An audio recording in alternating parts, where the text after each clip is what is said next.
اللهم في يوم الجمعة، اللهم من كان حزينا فأسعده، ومن كان مكروبا ففرج عنه فرجا واسعا عاجلا غير آجل. جعل الله أيامكم هينة لينة خفيفة تسر ولا تضر. اللهم في يوم الجمعة، اللهم من كان حزينا فأسعده، ومن كان مكروبا ففرج عنه فرجا واسعا عاجلا غير آجل.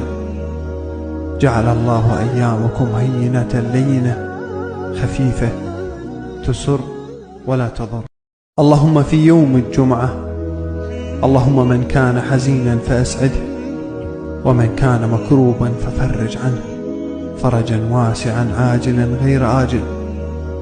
جعل الله أيامكم هينة لينة خفيفة تسر ولا تضر. اللهم في